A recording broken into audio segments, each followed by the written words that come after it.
আমার জীবনে তো কয়েকবার স্বাধীনতা পেলাম। ঝাড়ফুঁক দিয়ে কি চলবে? আমার ঝাড়ফুঁকের উপরে উঠতে হবে।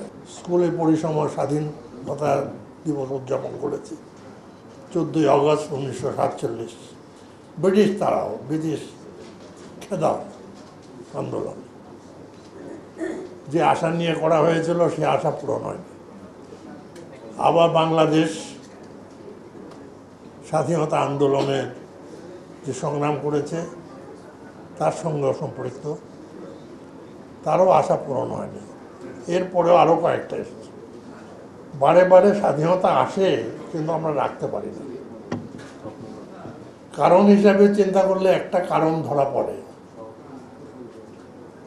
অর্থাৎ বাংলার বাতাসে একটা কথা আছে, জিনে ধরে। দুর্নীতির জিন আমাদের কাঁধে আটকে গেছে। ইচ্ছাকৃত অনিচ্ছাকৃত যেভাবেই পারে না কেন, দুর্নীতির সঙ্গে পরোক্ষ প্রত্যক্ষভাবে জাতীয় পর্যায়ে একটা বিরাট গোষ্ঠী জড়িত হয়ে পড়েছে।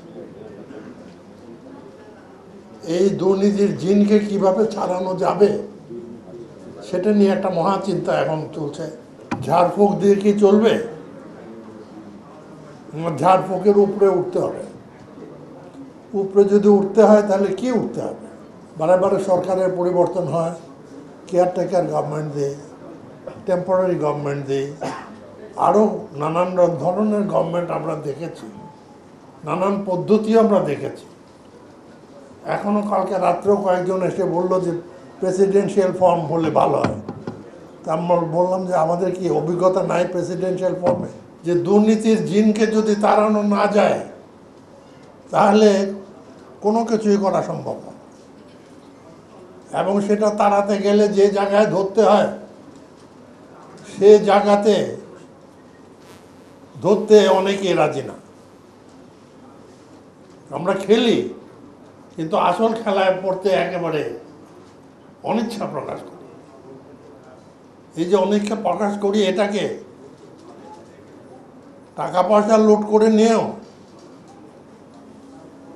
রাজভোগ খাওয়ার জন্য জেলখানা রয়েছে, সেখানেও নানান ধরনের সাহায্য সহযোগিতা আমরা দিয়ে যাচ্ছি। যে নাকি সমাজকে ধ্বংস করে গেল, সমাজকে অবমাননা করলো, স্বাধীনতাকে কলঙ্কিত করলো, তার সঙ্গে এত মানবিক মূল্যবোধের চিন্তা করার অবকাশটা কোথায় আমি তো বুঝি না। দুর্নীতি মুক্ত করতেই হবে। দুর্নীতি মুক্ত করতে গেলে পরে ওই দয়া মায়া ছেড়ে করতে হবে। ঝাঁটার বাড়িতে দুর্নীতি যাবে না, চাবুকের বাড়ি লাগবে। চাবুকের আইনটা করতে এত ঘামছেন কেন?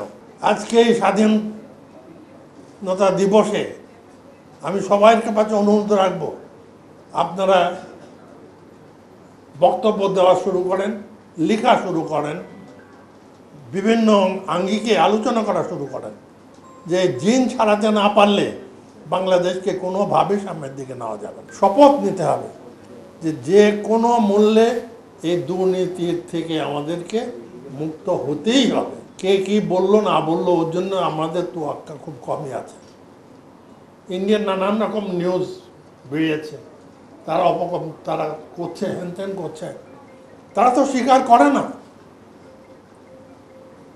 ইন্ডিয়ান পলিটিক্যাল সিস্টেমের মধ্যে গোলমাল। এখনও ওখানে শতকরা 60% লোক হাঁটুর উপরে পুরুষ মহিলা কাপড় পরে। 20% লোক এখনো তাদের জীবন ব্যবস্থা ঠেলা গাড়ির উপরে তার সংসার। তাদের মানবতা মূল্যবোধ কি থাকবে? থাকতে পারে না। একটা উন্মাদের মতো কথাবার্তা বলছে। তাদেরকেও সুস্থ হতে হবে। সুতরাং চারদিক থেকে চিন্তা করে আমাদের আজকের এই বিজয় দিবসকে স্মরণ রেখে আগামী দিনের কাজকর্মের জন্য আমাদেরকে অত্যন্ত বলিষ্ঠ পদক্ষেপ নিতে হবে।